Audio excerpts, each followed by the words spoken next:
Hi everyone, it's Monday. I can't believe it's October already. I'm Virginia and this is Case of Card Monday. I'm so glad you joined us. I can't believe it's October. Is it really October? Time seems to just be flying by.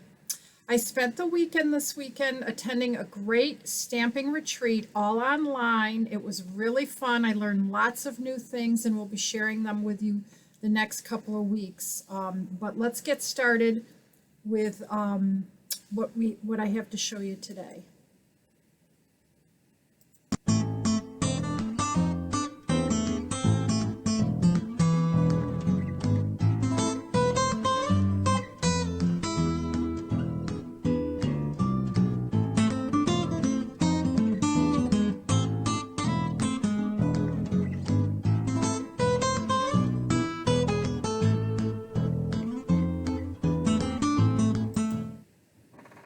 So, does this card look a little familiar?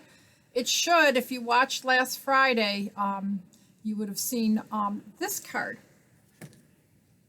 I just changed it up slightly.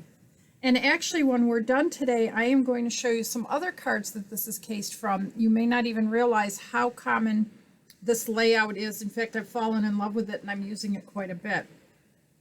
I love the little hat from our paper pumpkin this month. It is a stamp set that comes in with a paper pumpkin. I've already mounted it, but when you get a paper pumpkin, you get stamps, ink, paper, and all the supplies you need to make a card. Your first paper pumpkin comes with a block to use.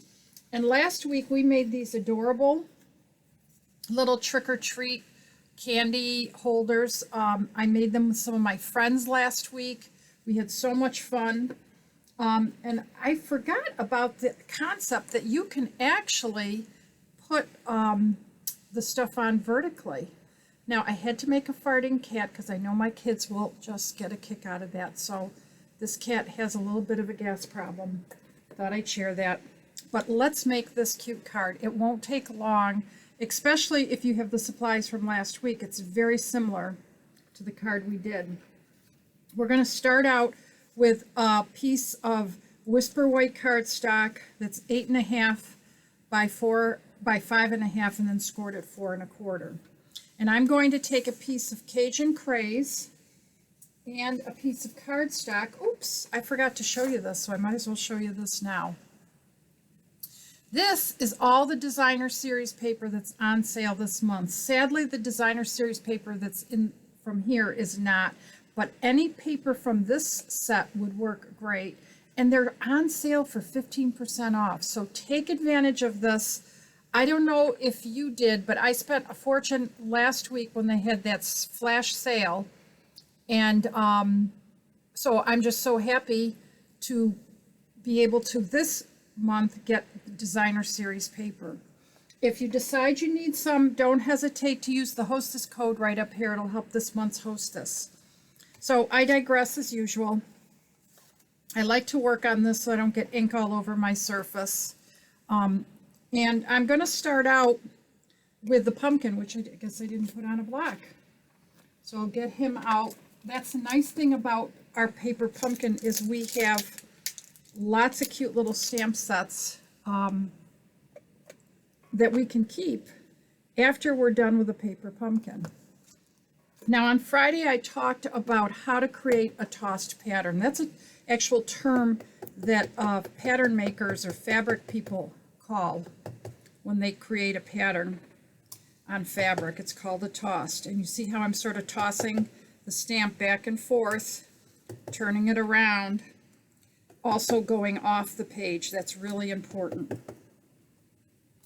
But I'm just creating that sense of a tossed pattern by just working my way up and down and turning the stamp each time I apply it.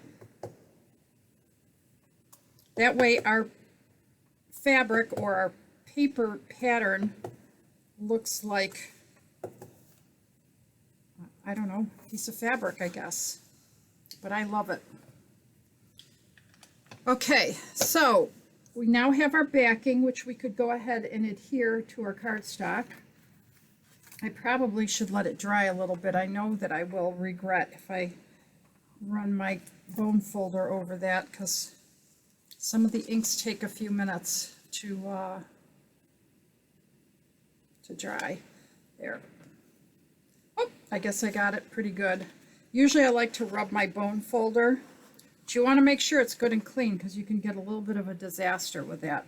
So now we need to just build this little area, and this piece is kind of interesting. It comes, this paper is 6 by 6, and of course now I can't find my little piece of paper that I had pre-cut for this.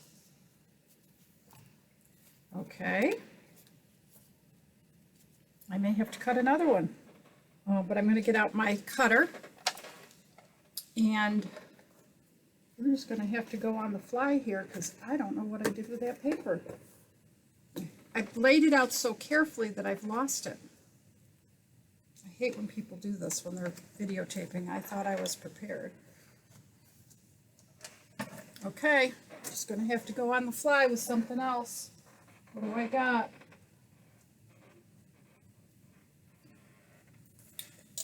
I'm going to grab something. Oh, I see it.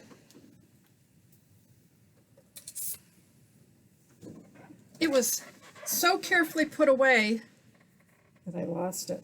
How many of you do that? So let me get back to this. This was originally a 6 by 6 piece of paper.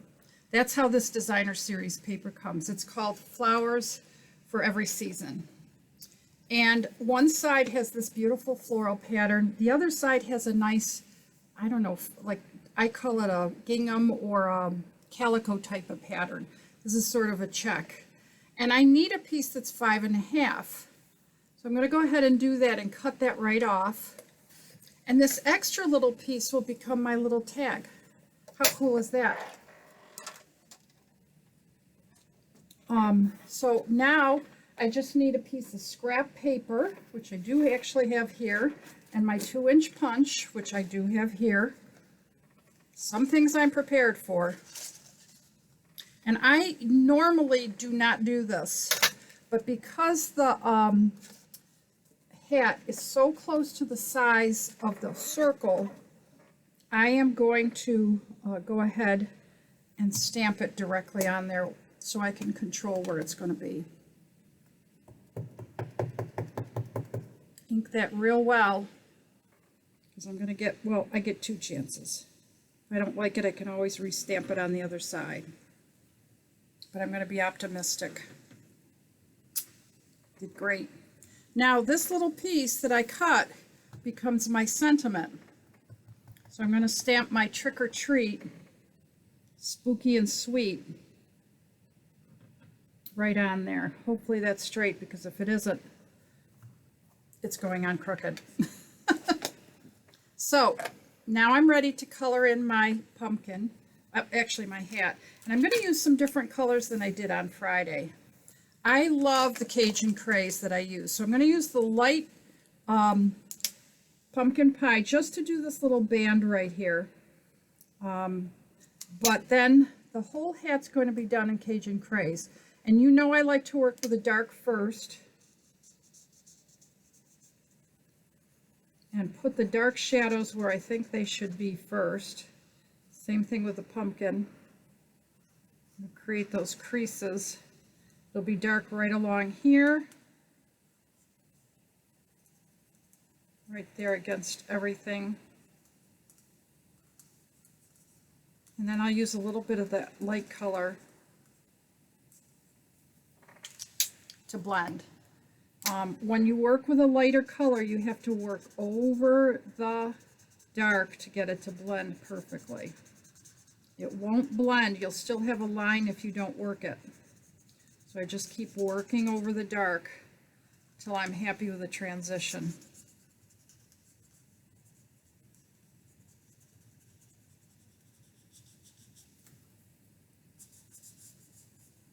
I don't know how well you can see that, but there is my hat, and now I'm going to do my pumpkin. And I did sort of matchy-matchy because I wanted all to go with my paper. And I'm only using the light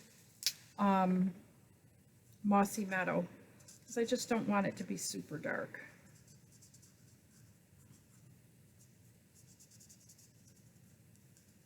Okay, decorated. So now I'm ready to put my card together. This gets put on here. I'm going to glue that on, or I can use my tape runner. Now you could very well use the other side. I just really liked the Cajun Cray side. Okay, the bumblebee with the Cajun Cray. So I'm going to go around once, and the second time I'm going to make that circle a little bit bigger, and then go ahead and clip that. And I'm going to use a glue dot, which are right here.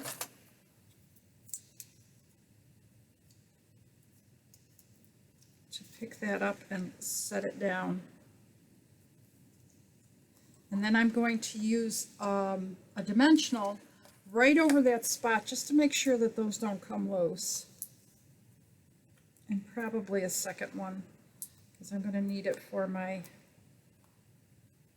sentiment. Where's my pokey tool when I need it? And there you have it. The only thing that's left to do is put our sentiment, which I think right there is great. So I'm going to put a small dimensional right on that end.